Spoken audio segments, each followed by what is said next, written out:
আল্লাহ পাক কোরআনের মধ্যে স্পষ্ট ভাষায় বলে দিয়েছেন, আহসিন কামা আহসানাল্লাহু ইলাইক। তুমি জমিনের মধ্যে যত মাখলুকাত আছে, যত সৃষ্টি রয়েছে, চাই মানুষ হোক, চাই অন্যান্য প্রাণী হোক, সকলের প্রতি তুমি দয়া করো। সকলের প্রতি তুমি কি করো? দয়া করো। সকলকে তুমি মায়া করো। কামা আহসানাল্লাহু ইলাইক, যেমন আল্লাহ পাক তোমাকে দয়া করেছে। সবচেয়ে বড় দয়া তোমাকে আল্লাহ পাক মানুষ বানিয়েছেন। আল্লাহ পাক চাইলে তুমি অন্য হিংস্র প্রাণীর মধ্যেও বা কীট পতঙ্গের মধ্যেও হইতে পারতা, কিন্তু আল্লাহ পাক তোমাকে দয়া করে মানুষ বানিয়েছেন। সৃষ্টি যত সৃষ্টি রয়েছে, ওয়ালাকাদ কাররামনা বানি আদম, আল্লাহ পাক কোরআনের মধ্যে বলেছেন যে আমি আদম সন্তানকে শ্রেষ্ঠ বানিয়েছি। এই শ্রেষ্ঠ আল্লাহ পাকের ফ্যামিলির শ্রেষ্ঠ সদস্য হওয়ার তৌফিক আল্লাহ পাক আমাকে দিয়েছেন।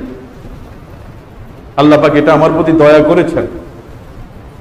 এবং শ্রেষ্ঠ সম্পদ যেটাকে ঈমান বলে, ঈমান যদি না থাকে, একটা মানুষ সারা পৃথিবীর মালিক হইলেই এটার মধ্যে কোনো সফলতা নাই।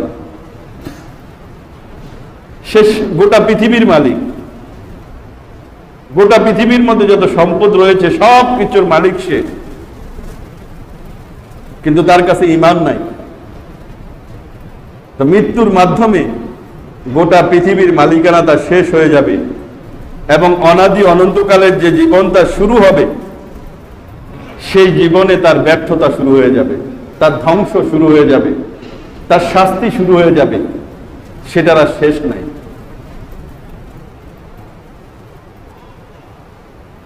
তো আল্লাহ পাকের পক্ষ থেকে যে শ্রেষ্ঠ সম্পদটা আমরা পেয়েছি সেটা হলো ঈমান।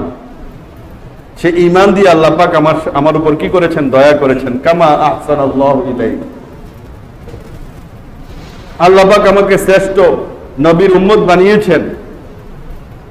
আল্লাহ পাক আমাকে সুস্থতা দিয়েছেন, আমাকে দুই চোখ দিয়েছেন, সারা পৃথিবী আমি দেখতে পাই, সবকিছু দেখতে পাই।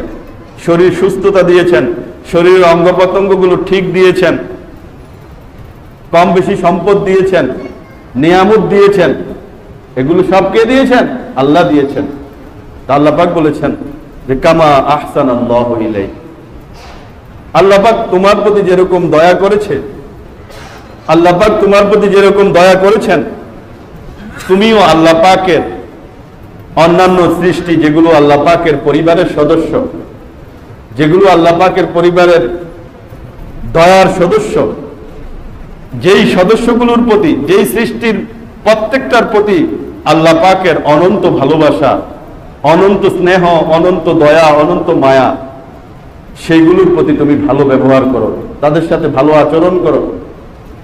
তারা যাতে জগতের বুকে টিকে থাকতে পারে, তাদের যাতে ক্ষতি না হয়, তোমার সাধ্য অনুযায়ী সেই ব্যবস্থাটা তুমি করে দাও। আহসিন কামা আহসানাল্লাহু ইলাইক, সৃষ্টির প্রত্যেকটা সদস্যের প্রতি তুমি কি করো? দয়া করো, যেমন আল্লাহ পাক তোমার প্রতি দয়া করেছেন।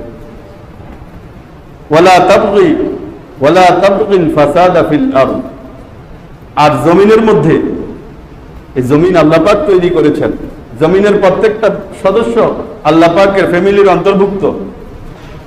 সুতরাং এই জমিনের মধ্যে তুমি অশান্তি সৃষ্টি করো না, কোনোভাবে তুমি অশান্তি সৃষ্টি করবে না।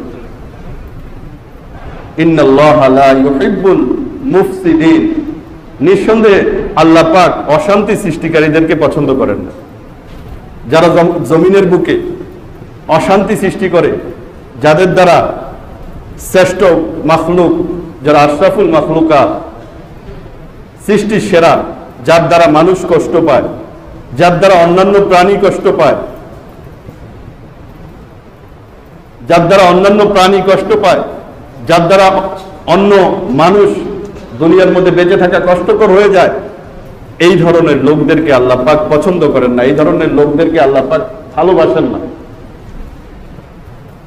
আমার দ্বারা যদি কোনো মানুষ কষ্ট পায়, আমার দ্বারা যদি কোনো মানুষ পেরেশানিগ্রস্ত হয়, আমার দ্বারা যদি কোনো মানুষ অশান্তি বোধ করে তো আল্লাহ পাক আমাকে পছন্দ করবেন না। ইন্নাল্লাহা লা ইউহিব্বুল মুফসিদিন, যারা জমিনের মধ্যে অশান্তি সৃষ্টি করেন আল্লাহ পাক তাদেরকে পছন্দ করেন।